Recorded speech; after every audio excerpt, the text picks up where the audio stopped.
Saudações, sou Ari. Hoje não estou em casa, então vou compartilhar as notícias do fim de semana. Aqui é da cidade de Ouro, a bela Jerusalém. Vamos direto ao ponto. Israel intensificou sua ofensiva na cidade de Gaza durante o fim de semana. A Força Aérea informou que em apenas 24 horas foram atacados cerca de 100 alvos túneis, depósitos de armas, células operacionais e edifícios preparados com armadilhas explosivas. Paralelamente, a Divisão 98 destruiu infraestrutura do Hamas em plena capital da faixa de Gaza. A Divisão 162 avançou sobre áreas repletas de armadilhas e posições de combate. E já tínhamos explicado o quão difícil seria incursionar dentro da cidade de Gaza, o que realmente evidencia como são as guerras urbanas. E a Divisão 99 liderou ataques no norte. Enquanto isso, em Khan Yunis e Rafah, que ficam ao sul da faixa de Gaza, a Divisão de Gaza destruiu mais túneis e neutralizou vários combatentes. O exército havia avisado claramente que usaria uma força sem precedentes na cidade de Gaza. E a população entendeu.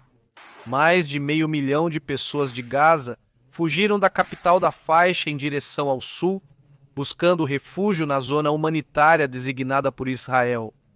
500 mil de deslocados, um número que reflete não só a magnitude do ataque, do que está acontecendo lá em Gaza, mas também a dimensão do colapso na vida cotidiana dessa cidade. Mas enquanto Israel abria corredores humanitários junto com as Nações Unidas, aconteceu uma cena que exemplifica tudo o que está acontecendo lá. Homens armados do Hamas atiraram contra a equipe internacional, roubaram seus veículos e os usaram para bloquear a rota. Um dia antes, eles já haviam levado caminhões da Fundo das Nações Unidas para a infância cheios de fórmulas infantis. E aqui vemos a contradição mais dura de todo esse conflito. Por um lado, Israel, sob pressão internacional, busca garantir que alimentos, remédios e suprimentos cheguem aos deslocados. Por outro, Hamas impede, rouba e sabota essa mesma ajuda. A realidade é que não estamos falando de uma liderança preocupada com seu povo, isso é evidente, mas sim de uma liderança obcecada pela sobrevivência política e militar do grupo.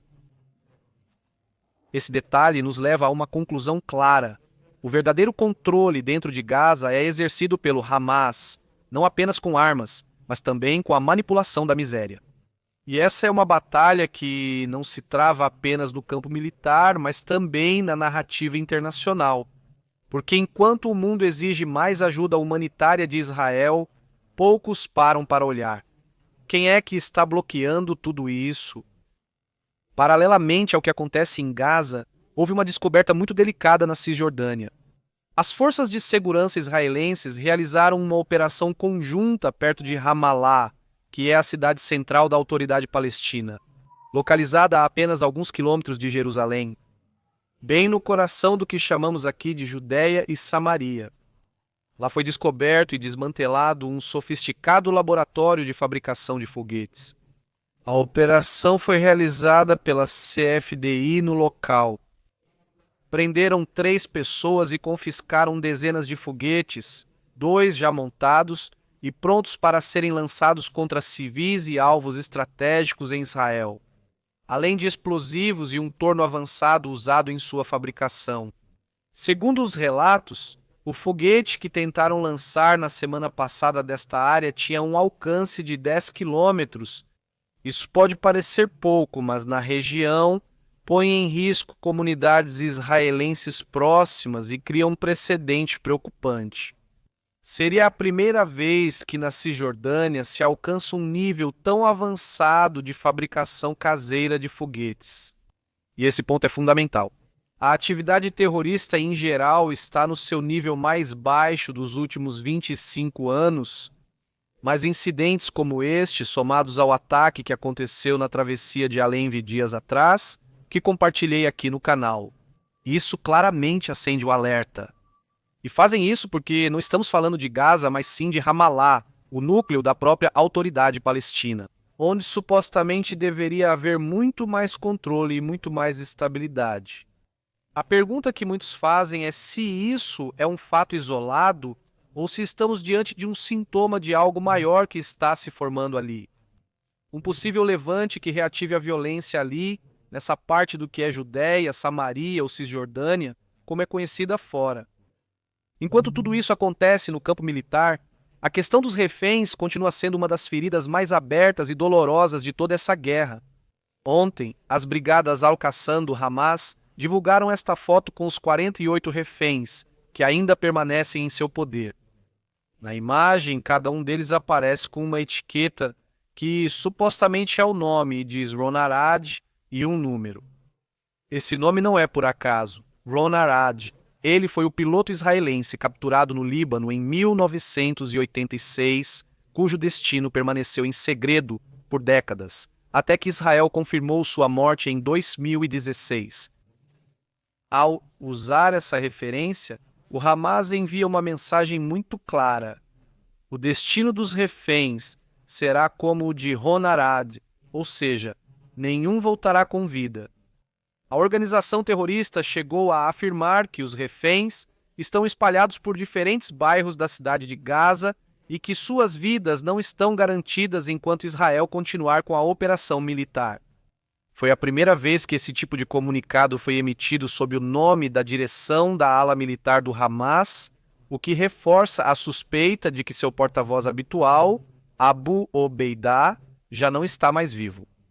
Em Jerusalém, as famílias dos sequestrados protestaram em frente à residência do primeiro-ministro Netanyahu, exigindo sua libertação imediata.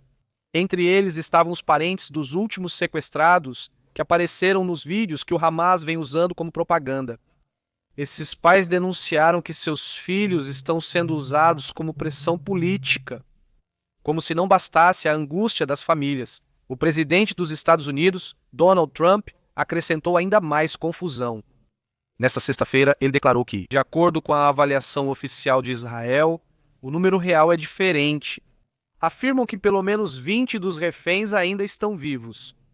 Essas declarações de Trump geraram grande preocupação, porque não só contradizem a versão de Israel, mas também afetam diretamente o ânimo das famílias. Imaginem o que significa ouvir de um líder mundial que talvez seu ente querido já não esteja mais vivo, enquanto o próprio governo insiste no contrário. Tudo isso resulta em uma batalha militar e psicológica. O Hamas sabe disso e explora essa situação. E as declarações de Donald Trump, talvez sem querer, acabam se somando a uma pressão psicológica. Israel e as famílias, os reféns já carregam isso dia após dia. Bem, por outro lado, o Egito voltou a deixar clara sua posição em relação à guerra. Um alto oficial militar declarou ao jornal Al-Akhbar, ligado ao Hezbollah, que se houver um deslocamento em massa de habitantes de Gaza em direção à sua fronteira, Cairo está preparado para dobrar suas tropas no Sinai, transferir armas e mobilizar aviões de combate. Ou seja, o Egito não só fecha suas portas, mas também está disposto a usar a força para impedir que os refugiados de Gaza entrem em seu território. E isso não é uma surpresa. O ministro das Relações Exteriores do Egito já havia dito isso na Cable News Network, que aceitar a entrada em massa de palestinos é uma linha vermelha que não pode ser cruzada. Eles repetem isso em todos os fóruns internacionais. Não vão aceitar, não vão participar disso e não vão permitir. Agora, aqui surge então uma grande contradição que eu não sei se todos estão percebendo. Estamos falando de mais de 2 milhões de habitantes de Gaza, todos eles árabes e, em sua maioria, quase todos muçulmanos. E, no entanto, nenhum dos 22 países que compõem a Liga Árabe quer recebê-los. Seriam 21. No entanto, nenhum dos 22 países que compõem a Liga Árabe quer recebê-los. Entre todos os países da Liga, somam cerca de 500 milhões de habitantes, com territórios enormes, com recursos de sobra, mas não abrem suas portas nem mesmo para uma parte dessa população de Gaza. A pergunta, então, é inevitável.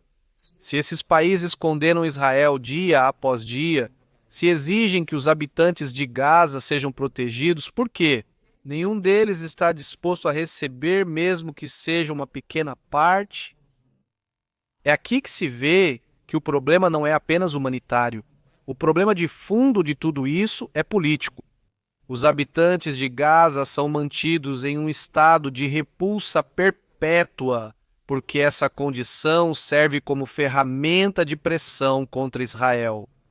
Ninguém tenta resolver a situação deles.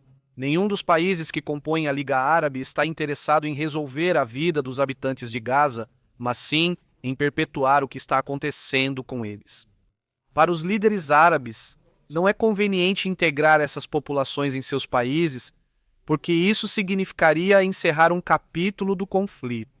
E muitos preferem manter esse capítulo aberto para continuar explorando a causa palestina como uma bandeira política, que está tendo tanto sucesso agora mesmo na Europa, nas Américas, em todas as partes do mundo.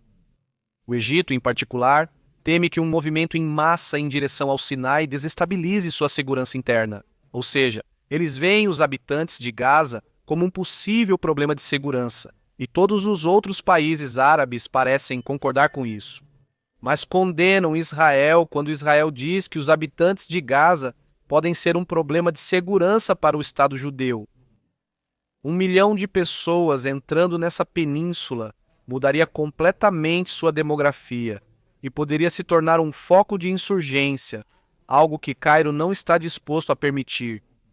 O mesmo pensam outros países da região. A Jordânia já carrega 1 milhão de refugiados palestinos há décadas. O Líbano vive sob a pressão constante dos campos em seu território.